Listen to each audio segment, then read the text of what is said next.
Hi everyone. I would just like to continue our journey today by looking at how professional noticing can be used to identify potential barriers, the impact of reflexive practice, and the power of collegiate dialogue to find solutions.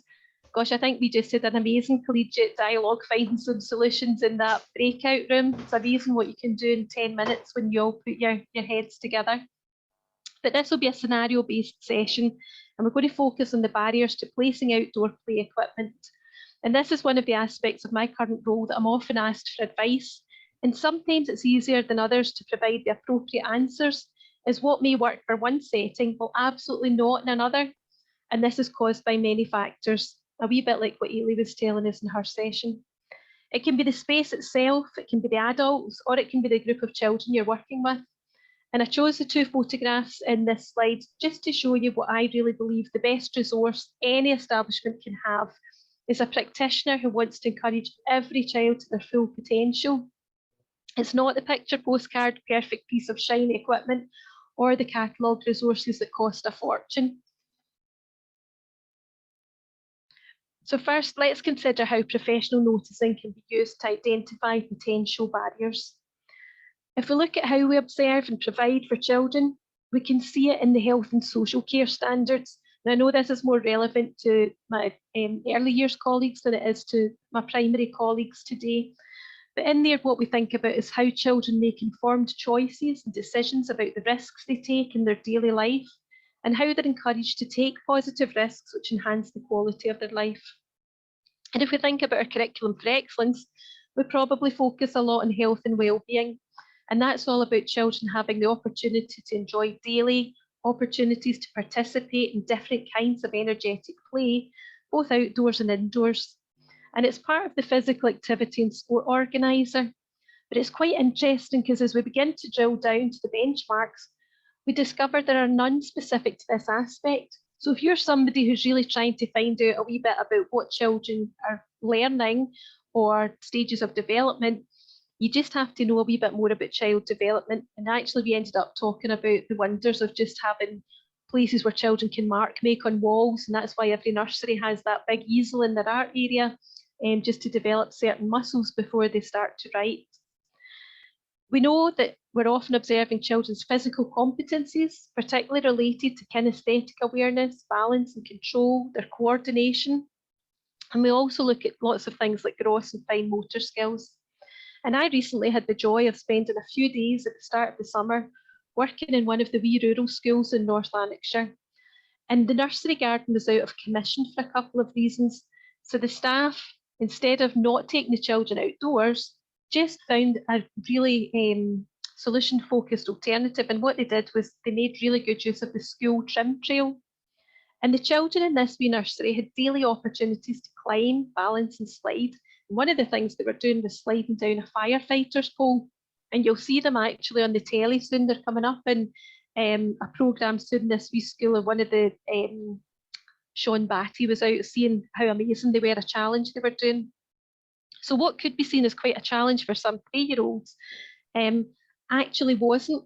The children were really confident as they had been provided with the appropriate amount of support and challenge. And it was by staff who knew the children inside out. So just thinking about that professional noticing that Jenny's been telling us about, when are we being supported for our children and when are we providing that challenge? So what I discovered in that nursery was when the children then went indoors, because they could only play in that part of the playground when the school weren't using it. So they had to go in during certain breaks. But when we went indoors, the children in this nursery had the most incredible fine motor skills. I have not seen drawings produced like this in quite some time. The drawings they were producing were so detailed and the mark making and emerging writing was completely off the scale. Of course, I had my camera out and was taking loads of photographs. I thought they'll be useful to share at some point. But I was recently back in this school and I had a chat with the senior management team. I was really curious to find out what happens next for those children as they move into primary 1. You can imagine my sheer delight when they shared with me that the SNASA results that the children are producing in there are just outstanding. Every child was achieving outstanding scores, and it's not stopping at primary 1, it's going right the way through the school. Now, in early years, we're not testing our children, and rightly so. Formal testing is not something we're advocating, but they are spending twice the amount of time, funded hours in nursery. So we're kind of hoping that will be having a positive impact on what happens. But I know you don't have to be convinced of the benefits of outdoor play, or you wouldn't have given up your time to join us tonight. But I just wanted to share some of the things that inspired me with you. So I've got a wee video that I'm going to share with you in a minute. Oh no, I'm going to share it with you now because it started playing.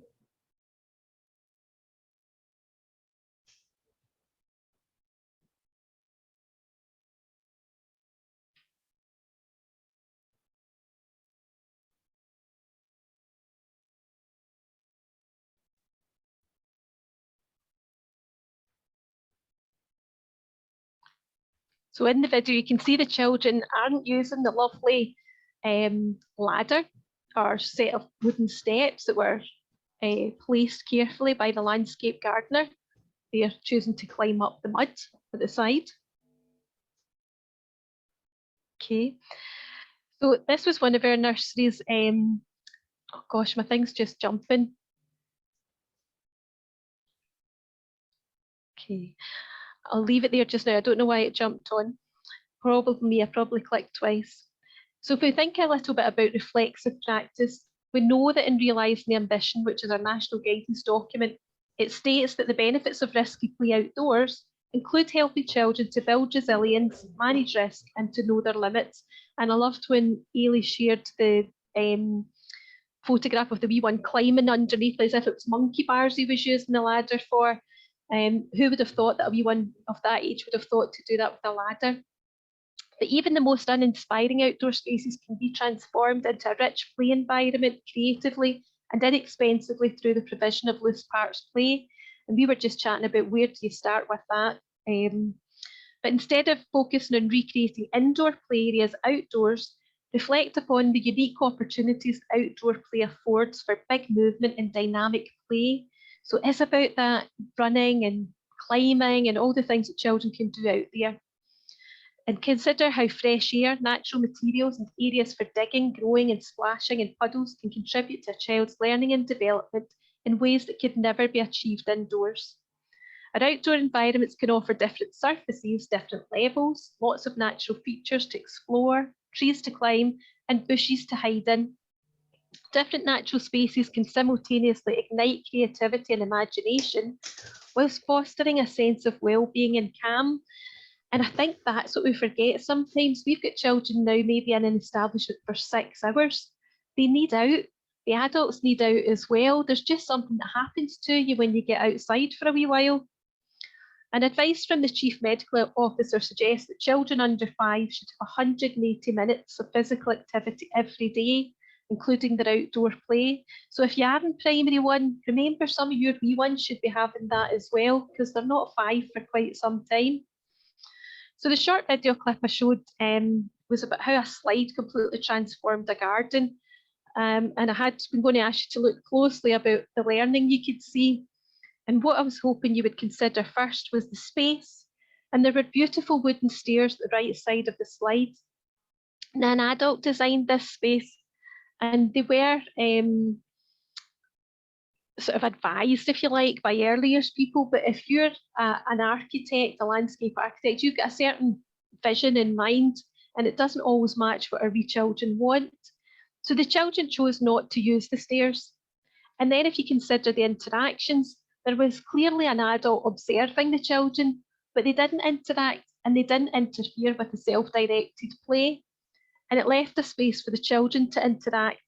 And the older girls in that clip were actually providing all the necessary instructions for the younger child to follow. It was such a rich experience for each of them. You couldn't hear properly in the sound. I stole this off their Twitter page. I did get permission, of course, but the big ones were saying to me, you wait there, and we'll show you what to do. I mean, it was just magical for me because I think we talk about the environment being the third educator, but we sometimes forget that there's a lot of children in the nursery who are also educators, but they were saying to the wee one when she did well, that's it, you've got it. And they were giving her lots of praise and encouragement too. So I just popped on here a wee quote from the head teacher from that school. When I asked if I could use the video, she said, our youngest learners benefit in so many different ways. But initially, when this slide was built and brand spanking new, I was a bit taken aback to see it covered in mud and the grass beside it too. But then at the end, she said, that thought only lasted a few seconds and is typical of the mindset of new shiny things. But I'm sure we've all been there. There's been something lovely and new and shiny, and the children don't do with it what we expect or hope or plan that they're going to do. So we're just going to move on to have a wee consideration of something that a wee task for us to do. We sometimes use quality improvement tools to make a change that will lead to improvement in their establishments, because not every change leads to improvement. You know, you can have a good idea, but it might just be a good idea. This session's not about learning how to use the model for improvement, though some people may already be familiar with it, but it could be helpful for us to use a quality improvement tool for the next wee part. We're going to work through a fairly typical scenario and use something called a force field analysis. And all that does is focus our collegiate dialogue, and it'll help us find solutions to any challenges we encounter. So the first question I suppose we're always thinking about is, what are we trying to accomplish? And quite often we don't stop to do the planning bit, we rush straight in. But if you're anything like some of the teams that I've worked in, we don't always agree. We have an idea that we think is going to work for the children. So it's just, how can we make this work? It's going to just take you on to thinking about something that we're going to use, and it's thinking about providing appropriate equipment outdoors. What we're going to do is we're going to think about what's enabling us to provide appropriate equipment and what's distracting. And in a wee second, Pauline's going to put up something called a Padlet. And if you're maybe not so confident with tech stuff, I've been reassured that a Padlet is so easy to use. We're all going to be able to do it. Everybody's nodding their heads. So we're going to work on this together using a Padlet. And all you have to do is type in what would enable us to provide appropriate equipment outdoors and what would stop us or distract us. So it's really all the positives are going to be on the left and all the negatives on the right. And you can list as many in each column as you like. If you think about your own establishment for this, it will be interesting for us to see how many people have the same forces that are pushing or pulling them towards the aim of providing appropriate equipment outdoors. And don't worry if someone else has the same idea as you. We're okay with duplications, as it helps us to see if this is a common issue. So Pauline's going to work her tech magic in this task. So we should see the chart being populated in real time. And I think if I stop sharing and Pauline will start, hopefully it's just all going to work. Okay, so the scenario we'd like you to consider is one that many of us are familiar with. We know there's an issue with our outdoor environment. And how do we know it? Well, we might have been observing the children for several weeks, and through the use of time samples or some of the things from session 1, we know they're not accessing the space for the amount of time we would like, or when they're out there, the play doesn't have the range of opportunities for children to develop their knowledge and understanding of the whole curriculum. As a staff team, you decide it's the equipment outdoors that's not lending itself to creating an enabling environment. So if we want to just, people are already doing it, so it's working for some people. Is there anything else that we need to do here? Or do we just type?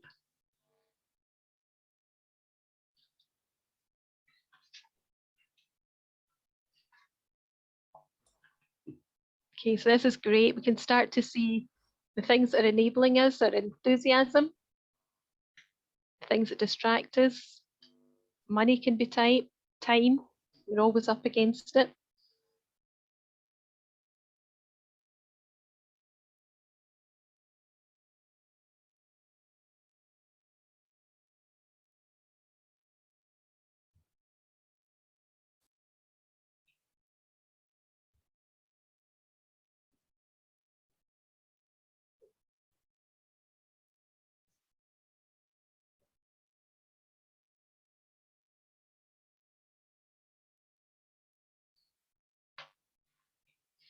So this is great to see. Some people are saying they've got a fantastic space, it's natural, it's risk enabling, and they've got the appropriate clothing.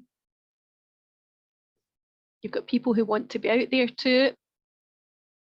And enthusiasm, this is brilliant because it's funny, we often talk about like people's confidence. We don't often think that it's about the enthusiasm, but that's quite infectious, isn't it?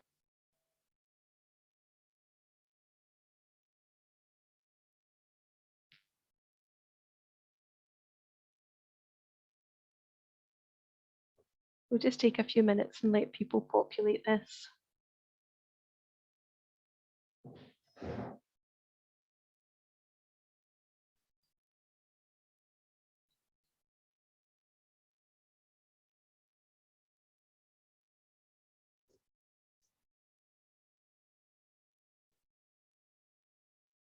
We've got the children's interest.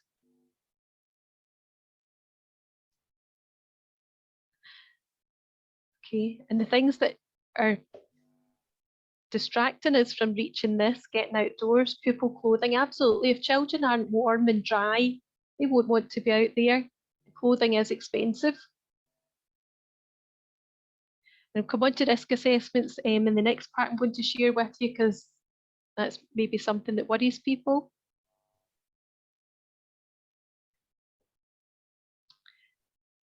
Drying areas for clothing, especially the other day, I think I could have wrung the children out that came in. Their clothes were so wet.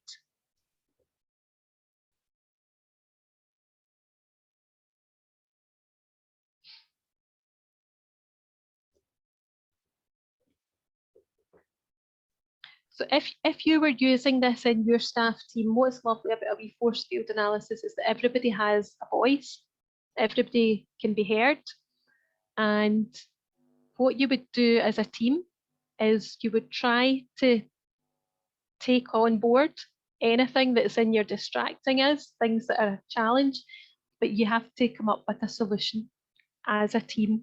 So obviously there's someone needing a drying area for clothing. So I had that issue somewhere too. And within this nursery, somebody produced the most amazing, I don't have one, but I'm getting one. It's a heated, like a clothes area, and you plug it in. It's brilliant. Obviously they had to risk assess that because they couldn't have it on at lunchtime because it got too hot in case the children touched it. But it has been a miracle because you can leave it on for that wee hour. Children leave at 3 o'clock, staff leave at 4, and it's long enough just to heat the clothes through and they're dry for the following morning. There are things that you can't change. Obviously, if you can't access your main outdoor area because of your building, you've got to go down a corridor. If you're maybe in an old, someone was talking to me earlier about an old Victorian building, yes, that is a challenge. Sometimes you've got to cross areas that aren't safe at certain times. I know one of our nurseries, the lunch is delivered at a certain time, so the children can't be in that space. So some things are out with your gift. But what you'd be trying to do is put as many things into the enabling. And if you've got that enthusiasm and the will, you're trying to build will with people, you should be able to do it. Somebody had said about money and someone else said there are grants available. Juliet Robertson Creative Star uploads, I think every month onto her page, what's available in your area.